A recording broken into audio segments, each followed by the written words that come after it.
Class is in session, team. Today I'm going to teach you how to teach a board game. These games have all these rules. Okay, that's good enough for a thumbnail.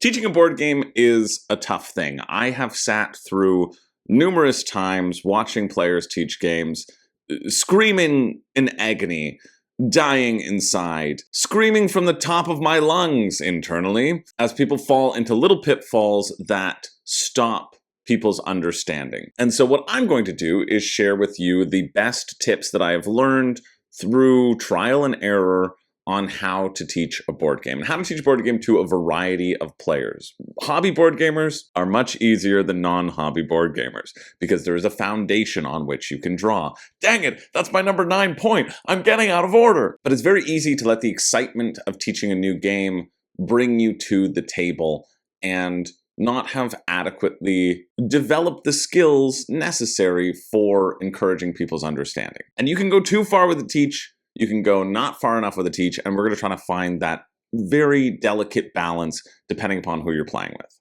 But here's rule number 0. It's not even number 1. It's tip number 0. You need to know the game beforehand. There is nothing worse, and I know what's happening in the world right now, and I'm still saying it. There's nothing worse than showing up to a game night and having somebody read the rule book to you. If I wanted to do that, I could have done it at home at every spare hour of my day. And I've been guilty of this. Unless you have a beautiful friend, like my friend Zach Groombridge, who will sit with me and read a rulebook of a game that I promised him I would learn and then never had the time to. The expectation is that you will be teaching the game. The expectation is that you will know the game going in. And the expectation is also that you will have played the game maybe more than 2 years ago and having just that vague understanding about what's going on. And believe me, we've all fallen into it. That idea of like, oh yeah, I know how to play Spirit Island. I played that once 4 years ago. How hard could it be? And then you open the box and you remember just that vague sensation of the cycle, of the order of play, of the flow of play. And you realize that, oh no, you don't have any idea what's going on and you're forced to turn back to the rulebook. When that happens, you need to be honest with yourself and say, listen, we should play something else, or you're going to need to give me 20 minutes to read through this whole rulebook. Your choice. If you think the game will come back to you, it probably won't. And it's just a good reminder to get your ego out of the way. We've all done it. I've done it recently. I've done it so recently. I was like, yeah, I think I can do that. I can definitely teach that game. And then I've opened the box and gone, oh, I remember like 2 elements to this cascading worker placement choices of Dominant Species Marine. I remembered 2 of them.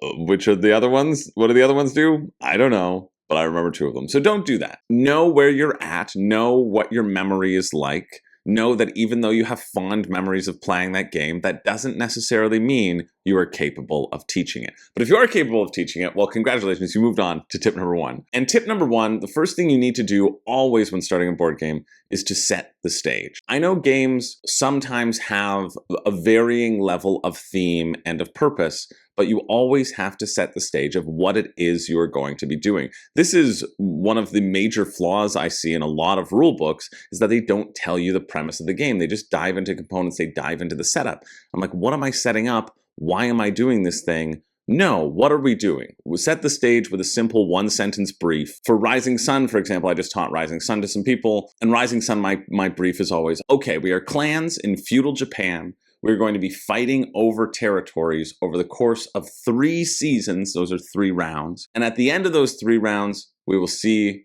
who has the most points. You get points by winning territories, winning battles in territories, and in other ways that I'll describe as we go through the game.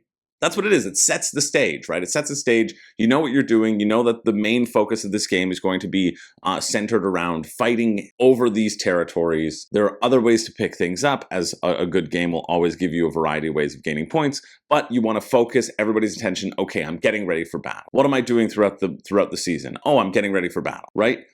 Having a core thing in which they can lock into is helpful. And it's even helpful in dry Euros, but always set the stage about how to play the game. Whenever I play with my neighbor and not friend, Yuval, he'll say, okay, the point of the game is to win. How do you win? Here's how you win, right? And so he always starts that off kind of in a joking manner, but kind of intentional as well, saying, okay, we're trying to win. These are the ways you win. It can be as simple as that. You don't always have to tie something into an overarching goal, but isolating the main points of, hey, this is what you're striving for. All of your effort is going in towards these things. We're going up on a victory point track. We're going in a race to 5 points. Whatever it is, you set the stage and then you scale back and teach how the game progresses, because it gives people that foundation of what to latch onto. That being said, tip number 2, especially in dry Euros, is to always remember to connect things back thematically to that premise that we set out. Even if there isn't a thematic connection, if you can make one up, if you can make something that's memorable that ties into the theme that wasn't in the rule book, that's okay. And in fact, it's encouraged because you are playing a game and you're having fun. It's almost like writing a thesis paper, an essay in university. You have your thesis statement, and then you have all the supporting statements, right? And so tying everything back into that thesis statement is important. I'll give you an example. For the game Lorenzo Il Magnifico, this buddy right here, this boring, beige, awesome game, you are playing a royal household in Venice. You have your 3 awesome workers who can go out to the towers and collect things and bring them back to your household to make your household grow in esteem, right? But you also have this one beige piece. It has a 0 value, but it can go in any tower. And me just saying it has a 0 value, can go in every tower, is kind of abstract. It doesn't really mean anything to you. It especially doesn't mean anything right now because you don't know the implications, the strategic implications of the piece. But if I frame it in the sense of this medieval world, we have all these members of our family. But the thing is, the members of the family are jealous of each other. They can't stay in the same tower as each other. They all want to go out. They all want to earn their keep in a unique and individual way and show that they are the rightful heirs to the family when, you die.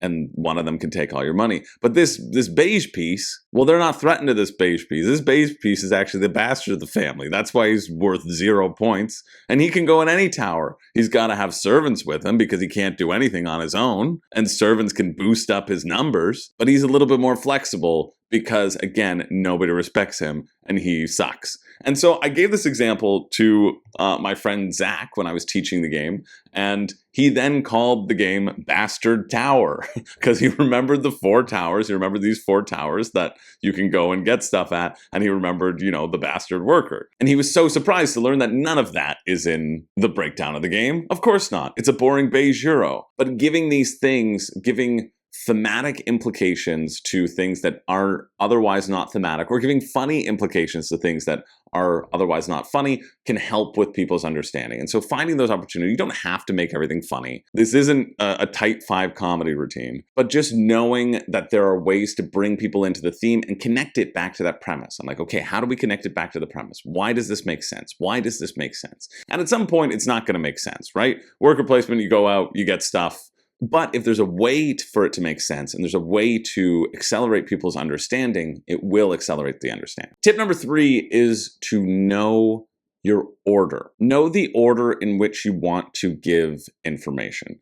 It's very easy to have all of the information kind of be consumed in your head and thinking, okay, what are the steps at which I need to explain it? But it's very simple. These are the steps in which you play the game. Teach it from beginning to end, and teach it in an overarching way first. So again, we understand the structure and we're building the layers of this onion. We know the premise of the game. The premise of the game is this: we're all doing this thing, right? And then now we're going to layer in, okay, over the course of the game, we have these 3 phases. Well, what are these 3 phases? So there are these 3 seasons. Let's break down a season for Rising Sun. First, we're going to start with the tea ceremony phase. Everybody's going to make an alliance. Then we're going to have the political mandate phase, where everybody gets to choose an action, and then you get to talk about the follow action and why that's such an exciting mechanism. Then we'll have a little commie phase in between, and then we'll have the battle at the end. And so giving this structure, I'm not going into every single detail of this structure, but knowing the overarching order, then layering the flow on top, and then going in and dissecting the details. You want to it's like an onion, it's like a cake. You want to be laying the icing on one layer at a time, and you don't just want to throw a glob of icing in the corner and then another glob of icing in the other corner and be like, that makes a cake. You want to outline these phases first before getting into the minutia of each phase.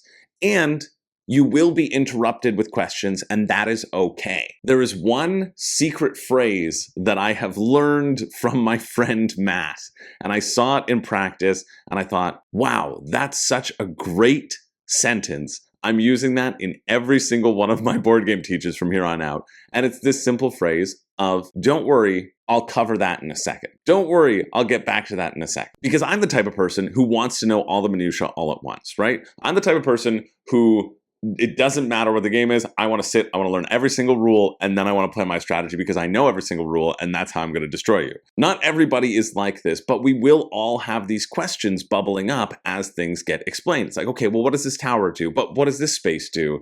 This seems important. Are you going to cover this? And there will be these questions milling around in people's heads, and rather than stopping those questions and saying, don't talk, don't interrupt my flow, it's okay to welcome those questions for sure, but if they're not the appropriate time, for you as a teacher, say, don't worry, I'll get back to that later. You're not necessarily doing this for them. You're doing this for you. You're doing this so it doesn't interrupt your flow. It's very easy to be like, okay, I have to explain this. And well, that means I have to explain this. That means I have to explain this. That means I have to explain this. And if you're not explaining things in a proper order, again, in that layering of the cake, you can easily get off track and you can forget where you were. And that'll just leave the teach feeling a little bit more jumbled. But I know for me as a player, if you also think about it as a player, if you have a question, you're not thinking about anything else. You're not listening to the rest of the teach. You're not listening to Leos. You're like, no, what does this blue tower do? There's this symbol I see everywhere. What is this blue? Wait, there are seven pips on this dice, and the dice only goes up to 6. Why is that? Right? For little questions like that, you can say, well, you can boost up your dice with workers. That's fine. Throw it in, throw a little piece of information. But for other larger questions, just say, don't worry, great question. Don't worry, I'm going to get to that in a second. And then for me, as a person who's asking that question, I go, okay, great. They know that will be addressed down the line. So now I can start listening to the rest of the teach. I know it's going to be addressed down the line. My fears are assuaged. I'm going to get the information that I need. And then you as the teacher aren't interrupted in your flow. It is such a huge tool. It made such a difference. Honestly, if you take one thing away from this video, I hope that's it. It just made such a huge difference for me as a teacher to be like, oh, I don't have to answer everything right away. I don't have to address that right now because I know I will. And the whole table knows you will, and then we all can sort of move forward with security. So accepting those players' questions and being like, great, cool, we'll get to that in a second. Yep, don't worry, we're going to get to that later on when we talk about the battle phase. They go, okay, great, perfect. Now I can move on. And I just have found it so helpful to take the pressure off me to know everything. Tip number 5, I don't know, I have these written down. Number 4 was accept player questions. Tip number 5 is make sure you also isolate how your audience learns. So like I said before, I want to know every single detail. I don't need any examples. I want to know every single rule, and then I'll figure it out when we play. For a lot of people, that's insane. And a lot of people learn through doing, right? A lot of people will tune out. A lot of people won't learn the game fully until they are actively engaged in doing the actions. And so if you know that about your audience, that's when you can adjust the length of the teach and adjust the more sort of practical application of the teach. Whenever you are doing certain fiddly actions, encourage players to interact with the pieces themselves. Say, okay, try to do this action. You're going to have to pay these resources. You're going to have to put this down. You're going to do this. Or what I'd like to do in the Rising Sun battle phase, which I guess I've got Rising Sun on the brain, but I always do. I'll say, hey, everybody, we're gonna do a mock battle. Everybody just throw some coins down. It doesn't matter where they go. Just throw some coins down, and we will figure out what happens based upon who throws what coins down. The example itself doesn't matter. What matters is you're getting people actively engaged. You are getting people to take their own coins and to choose where they put them, and then to figure out the implications of where they put them. Having these mock examples, a lot of people like to play sort of a mock turn, a mock first round. And I like that a little bit less because oftentimes the first round of games, you aren't going to get into those fiddly bits. You aren't going to get into those places where you'll get that lack of understanding, right? You want to pick a spot in time that's a little bit further ahead in the game, that has a little bit more complexity of what's going on, because then they'll interact with it a little bit more. But the main point of this is know how your audience learns. Do they just like receiving every little bit of information? Probably not. Do they need to interact with these examples? Or do they need a full mock turn, a full mock battle round in order for them to know the implications? And if it doesn't land, it's okay. You can do another one, and you can do another one until those things sort of firm up in a way that, as long as you're getting your audience engaged and active, it should be okay. Now, tip number 6 is to do all of this. You only have 10 minutes. That's it. I know some teachers take an hour. No, you have 10 minutes. That might sound scary to somebody who's ever taught a board game, but you have 10 minutes. How long is it going to take you to teach the game? 10 minutes. I know that's a lie, but I'm using this as a rule to remind you of when the audience is going to get disengaged, when your players are going to get disengaged, because there is going to be a moment around the table where your players will stop listening, where they will have too much information, where they haven't gotten enough examples, they haven't gotten enough real world applications, that they are overloaded with information and they just want to start the game. You will hit that point. That point is around 10 minutes. It might be longer for people who have a larger attention span or a larger understanding to grasp every minute rule, and it might be shorter if people are really physical and tactile learners. But think about this as you have 10 minutes. You have 10 minutes to set the stage, to layer the onions, to layer the cake, to give some examples, and to try to start the game. I know 10 minutes is an absurd number for a lot of games. Rising Sun, I can't teach in 10 minutes, but I can teach what people need to know in those 10 minutes. And then you break down with an example, and then you switch things up, and then you get people involved in a different way. You need to know, if you continue on in the same way that you are teaching past that 10-minute mark, or past whatever that mark is, when you see the eyes start to glaze over, you will lose people, and everything that you are teaching from that point on is wasting your breath. You will have to repeat it. You're going to have to repeat it in the game. You're going to go, why wasn't anybody listening to me? It's because you weren't teaching effectively. It's because people can't sit and listen to every single rule for this overly complicated Euro game without having any practical application on how they can use it for over 10 minutes, for an hour. Right? You were sitting there droning on about every rule for an hour without seeing that everybody around the table didn't care what you were saying. And that is a flaw on you as a teacher. And that is the thing that you have to be aware of. You've got 10 minutes before you have to shake things up with some sort of activity. That's boom, let's do a mock battle. Boom, let's do a mock turn. Let's make sure we lock in this level of understanding and all these little building blocks so that we can do this mock turn. Do we? We got it? Great. This leads along to tip number 7, which is leave things out of the teach. Specifically, this has to do with endgame scoring. Don't ever teach endgame scoring at the beginning. If there's weird endgame triggers, it's like, oh, you also get points for money. Nobody needs to know that they get points for money down the line. Yes, of course, you get 1 point for every 5 money at the end of Great Western Trail. Who cares? Nobody needs to worry about that until the last 2 turns of the game. For My Neighbor Not Friends game, Yuval, How to Save a World, the ending deals with an asteroid hitting Earth or not. And all you need to know when you're playing the game up until the 60% of the game, 70% of the game through is, hey, at one point in time, one of these tracks will be worth more than the other 2. How is that going to happen? Well, you want to put more cubes of a color in the bag, and if you do, it's got a higher chance of it being worth more points. That's all you need to know. You don't need to go through, yes, and then I'm going to draw 10 cubes, and then we're going to move these cubes down here, because that's just nonsense to people. It's absolute nonsense to people. Leave those things out. Leave those things out until 50% of the way through the game, and then say, okay, now that we're at 50% of the game, I just want to, and we understand what's going on, now you can know how the game ends. Right? Especially if it's an end game trigger, which isn't going to happen for a long while. You're playing a 2+ hour game, right? They've got a lot to think about in that first hour. They don't need to worry about the end game because they know the premise, because they know the overarching goal. I'm not saying don't tell them how the game ends or don't tell them how to win. They know how to win. It's to get the most points. And you get points through these different ways. You don't need to know how the end game is triggered, how the specifics are triggered. Do whatever you can as the person who knows the game to automate all of that backroom action and to not put the burden on the players. When they want to know, they will ask, and then you can tell them. Number 8 has to do with checking your edge cases beforehand. If you can anticipate some of the questions that are going to be asked, and it's going to happen throughout the game, it's going to say, oh, what about this little thing? What about this little thing? You won't have considered it. Have the rulebook handy nearby. Know the general structure of the rulebook as well, even if you're familiar with the game.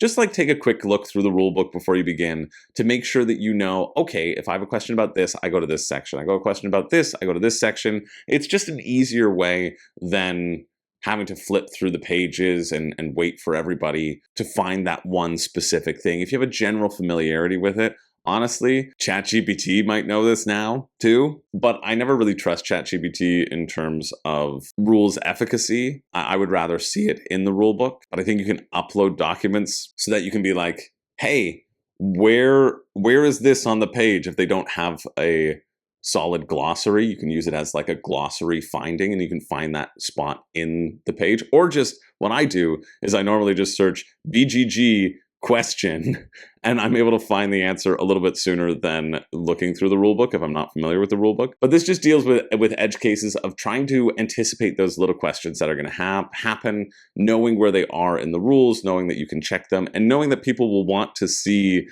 sometimes the proof of it, right? Just to feel assuaged that that is the real way at how we're playing. There are oftentimes I'm playing a game, I'm like, are you sure? Are you sure that's a rule? Okay, but like, how sure are you that that's a rule? And I'll be like, I'm 100% sure, but I'll look in the rule book for you. And lo and behold, no, you can't do that thing, which would clearly be game breaking. But I want to. I want to because it's game breaking and I'll win. No, there's a reason why there's a rule that you can't do that. But in those instances, you want to see that element in the rule book. And so familiarizing yourself with the rule book, even if you are aware of the game and you know how to teach the game, familiarizing yourself with the rule book so that you can go to those little edge cases, I find is very helpful. Also, at the beginning of the game, I'll take some time and I'll say, listen, I know the questions you're going to ask me, so just give me 2 minutes. I'm going to tell the audience, tell the people who are learning, I just need 2 minutes. I'm going to look up a couple little things, little specifics in the rule book, just so I make sure I have all my ducks in a row. Talk amongst yourselves. I'll be back in 2 minutes. And I look through the rule book and I find the little pieces that I know people are going to ask. I'm going to go, great. And then I start to teach, right? So just having that familiarity with the rule book, I find is very helpful. Tip number 9, because we always have to have 10 tips, right? And maybe this should have gone at the beginning. I kind of made the joke at the beginning, is to give your players that shorthand knowledge. If you're playing trains and your people are familiar with Dominion, I go, hey, it's like Dominion, but with a board. Hey, it's like this, but with a board. When I was teaching trains to a couple people, I knew their familiarity with games, and I knew this person had played that game, and this person had played that game. I was like, it's like this in Dominion. It's like this in The Hunger. And they both went, oh, okay. And they went, wait, what are those games? Because neither of them had played the other one.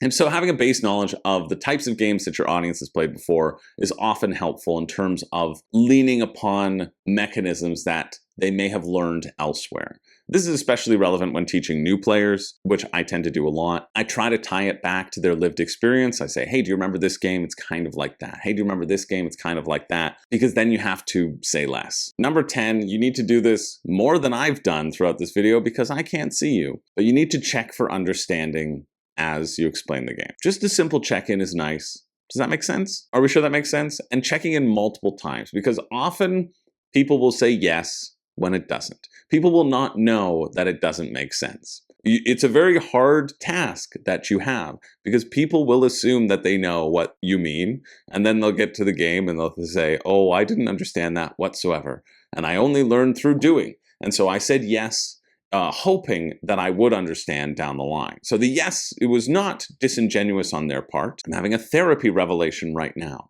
The yes is not disingenuous. The yes is a hope, right? The yes is a hope that they will understand, a hope that they will understand down the line. But that's why, as a teacher, you have to approach it in a way that takes embarrassment away from the players. It's okay not to understand. In fact, I would love it if you told me you didn't understand and we could find a different way of saying something so you do understand. I would love that. I don't always get that. But I would love it. I love when people don't understand and they tell me that they don't understand. I hate when people don't understand and they tell me they do understand, and then I'm operating with a false knowledge, right? But you will get that as a teacher. You get that all the time. People don't want to slow the game down, or especially if they feel like they've had 5 questions in a row and nobody else has had any questions, right? They'll say, yeah, okay, I got it. Because they don't want to slow things down. They don't want to slow the understanding down. And they may get it down the line, and that just might be their different teaching style. But if you are encountering these things, the best way to do it is, again, checking in. Are you sure that makes sense? We can do a mock turn. Do we want to do a mock turn? Or not even saying, do we want to, but saying, let's do a mock turn so we all know how this works, right? Let's do this. Let's do this. You be the one to suggest things that the other player might be too embarrassed to suggest. Now, sometimes you can't get a full understanding while teaching the game. Sometimes people need to be interacting with the pieces. Oftentimes, I have found with new gamers, especially with new gamers who don't have the experience. I think the more experience you have, the easier you can theorize how the game is going to work. That's why I feel like one of my skills is reading through a rule book and envisioning the game. It's almost as if I can play the game without playing it. That's what the entirety of Crowdfunding Countdown has been about, right? But oftentimes you won't have that with your players. People won't have that knowledge and experience and that shorthand, and they'll need to interact with the pieces and see how it happens and see how it works, because board gaming is a tactile experience. That's why for me, learning things on Board Game Arena is not a good way for me to learn games. It's really not, because everything happens too quickly. It automates all those things. I don't have the benefit of sitting at a table and saying, oh, I press this, which hits this lever, which turns this, which sends an egg into the frying pan, which turns on the toaster, which shoots my bread out, which splats on the butter, and now I have a buttered bread. But know that people will lie to you. And they're not lying to you to lie to you. They are lying to themselves. People will say, yes, they understand when they don't understand. And so understanding and going into that with compassion, with patience, and not frustration of, I've taught you this rule, you said you understood. Yeah, they were lying to you. They definitely pretended they understood, or they hoped they would understand, but they didn't understand. And that's okay. And that's just part of the flow, part of the knowledge, part of the aspect of teaching you just kind of have to deal with. So know that people will lie to you. Know that everyone's out to get you, and approach it with patience and care and different ways of communicating. But remember, 10 minutes, then you gotta switch it up. People aren't paying attention to you anymore. And if they're saying yes, it's also probably because they aren't paying attention to you anymore. And they can't absorb the information. And knowing when people can't absorb the information in that way, and knowing when you have to pivot and when you have to teach things and introduce things a little bit later on, is also something that you will learn as you teach through board gaming. Drop your own comments or tips down below as well. If you've ever taught a board game and you've found great success with one little thing. Again, my favorite thing that unlocked the world of teaching for me, because I knew my flow, right? I knew the flow, I know the structure, I know how I want to present it, but I also know me as a player is like, hey, I got a question, I got a question, I got a question, I got a question. What does this do? What does this do? What does this do? And knowing, okay, don't worry, we'll get to that, but not right yet. Was so helpful for me. But yeah, drop your comments down below, drop your own tips down below. Hopefully this video was helpful, it gave you something to think about, and if you're doing all of these things, well, congratulations, you're the best teacher in the world, and I can't wait for you to teach me every board game from here on out. Thanks so much for watching. I'm Chris George. I don't have a catchphrase, but you know what? I've been lying to you. This is just the top of the box. I have the bottom down here.